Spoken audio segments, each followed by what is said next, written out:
John Kennedy Toole, La Conjura de los Necios.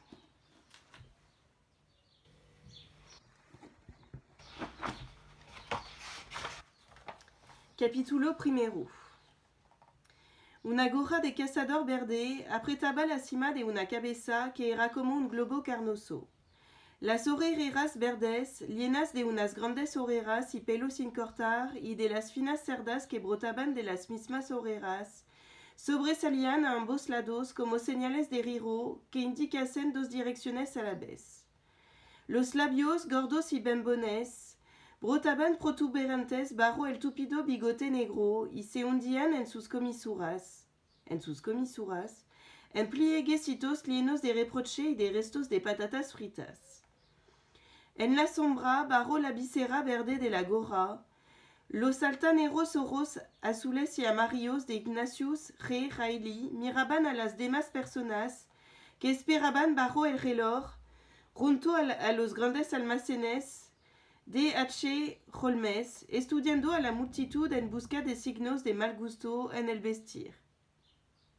Ignatius percibió que algunos atuendos eran lo bastante nuevos y lo bastante caros como para ser considerados sin duda ofensas al buen gusto y la decencia.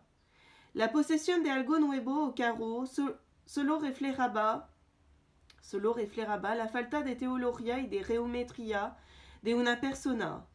Podía proyectar incluso dudas sobre el alma misma del sujeto.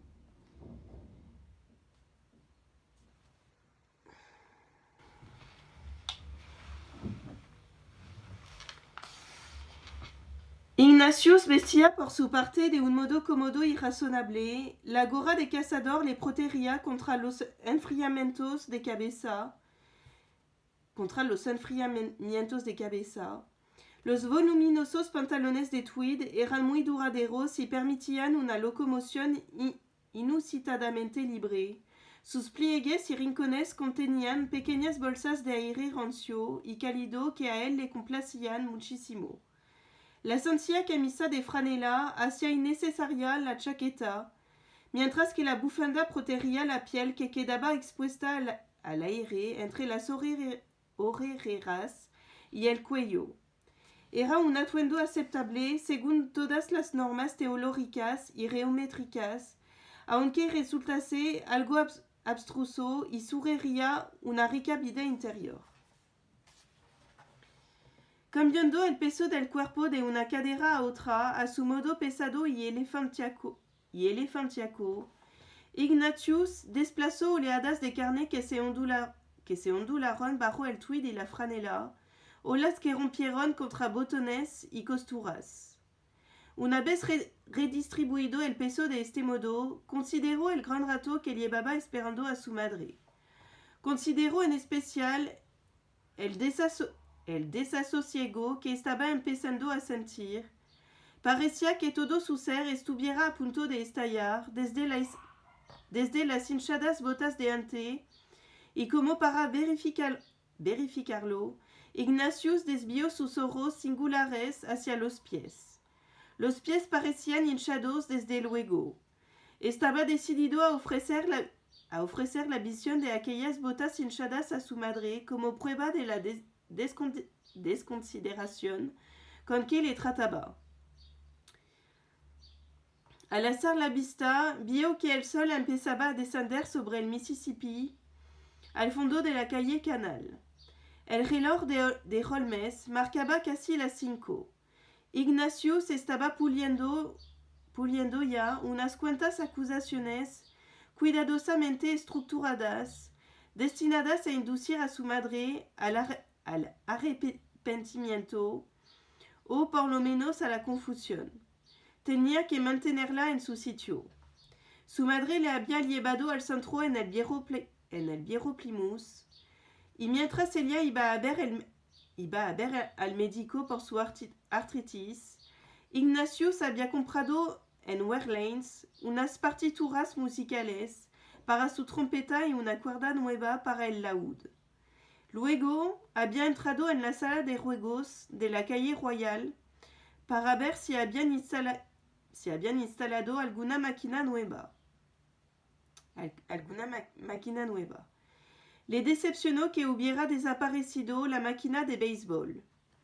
Quizá la estuvieran reparando. La última vez que jugó con ella, el bateador no funcionaba y, tras cierta discusión, el encargado le había devuelto el dinero, pero los clientes fueron tan ruines como para comentar que la había roto el propio Ignatius a patadas. Concentrándose en el destino de la máquina de béisbol en miniatura, Ignatius apartaba su ser de la realidad material de la calle Canal y de la gente que le rodeaba, por lo que no advirtió los dos ojos que le observaban ávidamente desde detrás de una de las columnas de D.H. Holmes, dos ojos tristes en los que brillaban la esperanza y la ansiedad. ¿Sería posible reparar aquella máquina en Nueva Orleans? Probablemente sí. Sin embargo, quizá la hubieran enviado a un lugar como Milwaukee o Chicago, o alguna otra ciudad cuyo nombre asociaba Ignatius con eficientes talleres de reparación y fábricas siempre humeantes.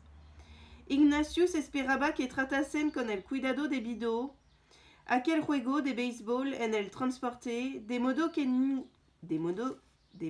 ninguno de sus pequeños jugadores se desportillase o se lisiase por la brutalidad de unos empleados ferroviarios decididos a hundir para siempre el ferrocarril con las reclamaciones por daños de los expedidores ferroviarios que posteriormente se declararían en huelga y destruirían la estación central de Illinois. Mientras Ignatius consideraba el placer que aquel pequeño juego de béisbol proporcionaba a la humanidad, los dos ojos tristes y ávidos avanzaron hacia él entre la multitud como torpedos dirigidos a un petrolero grande y lanudo. El policía dio un tirón a la bolsa de papel de partituras de Ignatius. ¿Tiene usted algún documento de identificación, señor? Preguntó el policía en un tono de voz que indicaba que tenía la esperanza de que Ignatius fuese oficialmente inidentificable. Que Ignatius barró la vista hacia la enseña de la gorra azul. ¿Quién es usted? Enséñeme su carnet de conducir. Yo no conduzco. ¿Sería usted tan amable de largarse? Estoy esperando a mi madre. ¿Qué es lo que cuelga de esa bolsa? ¿Qué cree usted que va a hacer, imbécil? Una cuerda para mi laúd. ¿Qué es eso? El policía retrocedió un poco. ¿Es usted de la ciudad? ¿Acaso la tarea del departamento de policía es acosarme a mí cuando esta ciudad es la desvergonzada capital del vicio del mundo civilizado? Atronó Ignatius por encima del gentío que había frente a los grandes almacenes. Esta ciudad es famosa por sus jugadores, prostitutas, exhibicionistas, anticristos, alcohólicos, sodomitas, drogadictos, fetichistas, onanistas, pornógrafos, estafadores, mujerzuelas, por la gente que tira la basura a la calle, por sus lesbianas, gentes todas que viven en la impunidad mediante sobornos.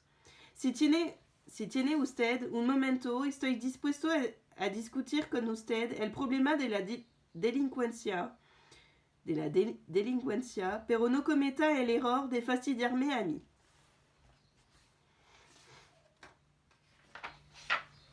El policía agarró a Ignatius por el brazo, pero fue agredido en la gorra con las partituras musicales. La cuerda colgante del laúd le dio en la oreja.